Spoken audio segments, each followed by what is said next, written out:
लुटा देते थे। लेकिन अपने घर में भी एक मजलिस करते थे। तो किसी ने आकर सवाल कर लिया कि जब आप अज़ा खाने में बाहर मजलिस करा लेते हैं तो आखिर अपने घर में फर्श अज़ा क्यों बिछाते हैं और क्यों मजलिस करते हैं? उन्होंने कहा शायद तुम्हें पता नहीं, गरीब बेटे की गरीब माँ ने कि मैं फर्श अज़ा पर जरूर आऊंगी, सिर्फ इसलिए मैं फर्श अज़ा बिछाता हूं ताकि गरीबुल वतन जो जिसे करबला में 3 दिन का भूखा और प्यासा शहीद किया गया, उनकी कदम आ जाए ताकि मेरा घर घर रहे। अरबाब अज़ा जो करबला के मैदान में मारिफत को बचाया गया, इमामत को बचाया गया, और बुनियाद करबला विलायत हलाल मुश्किलात है। और यकीन मानिए जो सबसे पहली शहीदा है विलायत के तहफ़्फ़ुज़ में, वो हमारी और आपकी शहजादी है। कि विलायत के और इमामत के तहफ़्फ़ुज़ में जिनकी 3 पसलियां टूट गई, अरबाब अज़ा जब तक हमारी शहजादी हयात रही एक हाथ पसलियों पर रखा रहा।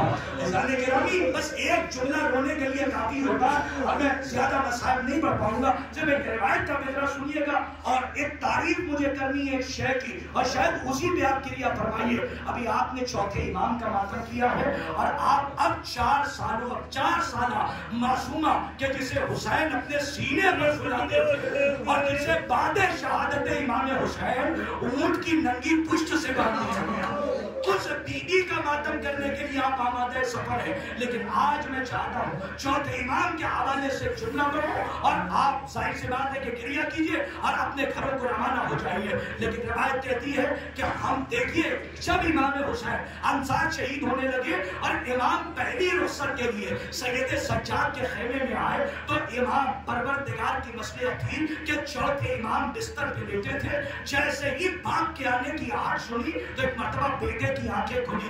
क्या देखा कि बाबा सर से लेकर पांव तक खून में नहाए और एक सवाल किया, अगर समझ गए तो बहुत रोगे। मौला सज्जाद ने कहा बाबा आईना आईना अमीर अब्बास, बाबा मेरा चचा अब्बास कहाँ है, बाबा मेरा भैया अली अकबर कहाँ है। अरबाब अज़ा बल्कि नसीहती जुमला कहना मेरी मजबूरी है।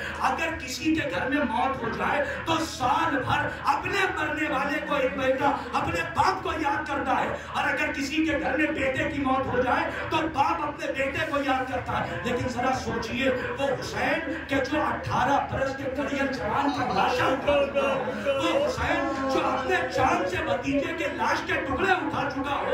अरबाब अज़ा कदम कदम पर हुसैन को अली अकबर को याद करना था, लेकिन अपने मुकद्दर पर नाज कीजिए। जब पहली रुखसत के लिए आए तो ना अकबर का जिक्र किया, ना औनो मोहम्मद का जिक्र किया, ना अब्बास का जिक्र किया, ना कासिम के टुकड़ों का जिक्र किया, बल्कि एक जुमला कहा। अगर समझ गए तो रोने के लिए काफी है। मौला सज्जाद से कहा ऐ बेटा सैयद सज्जाद जब लौट के मदीने जाना तो हमारे शियों को हमारा सलाम।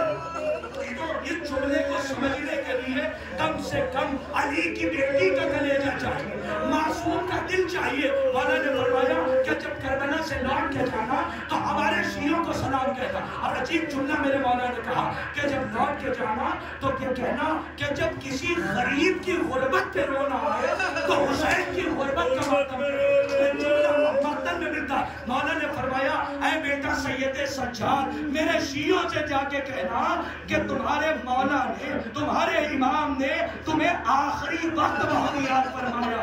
और यही वजह है कि मकतल के जुमले हैं कि इमाम ने मकतल में मरसिया पढ़ा तो मरसिया पढ़ते पढ़ते जुमला कहा ऐ मेरे शियों काश के तुम करबला में होते तो अपनी आंखों से देखते कि तुम्हारा इमाम किस गुर्बत में था कि जब वो 6 महीने के बच्चे के लिए पानी मौजे अश्किया बस एक फिक्रा और वहीं पे मजलिस तमाम। करबला के बाद अहले हरम को असीर किया गया। आपने बचपने से सुना होगा कि चौथे इमाम के पैर में बेड़ी, हाथ में हथकड़ी, कमर में लंगर और गले में तौर था। लेकिन कभी आपने ये गौर किया कि लंगर किसे कहते हैं? अरबाब अज़ा अगर मैं ये तारीख पढ़ने गया तो रोने के लिए काफी होगा। एक दिन मैं सोचने लगा कि बचपने से मैंने सुना कि चौथे इमाम की कमर में लंगर था, जरा पढ़ूं तो लंगर अरब में कहते किसे हैं। एक दिन मैंने किताब निकाली तो उसमें लंगर की तारीफ पढ़ी। अगर समझ गए तो खूब रोइएगा आखिरी जुमला कि लंगर किसे कहते हैं। उसमें लिखा था कि लंगर उसे कहते हैं जिसका एक सिरा कैदी की कमर में جائے اور دوسرے سرے پر ایک وزنی لوہا باندھا جائے. آج کے میں پڑھنے جاؤں. ایک سرا قیدی کی کمر میں باندھا جائے اور دوسرے سرے پر وزنی لوہا باندھا جائے. جب قیدی آگے بڑھے تو پہلے لوہے کو کھینچے تب قدم کو آگے بڑھائے. ہمیں پتہ نہ چلتا کہ چوتھے امام کی کمر میں کتنا وزنی لنگر تھا.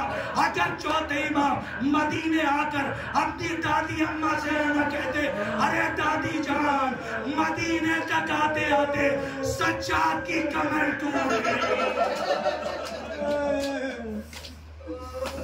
اللہ لعنت اللہ علی قوم الظالمین.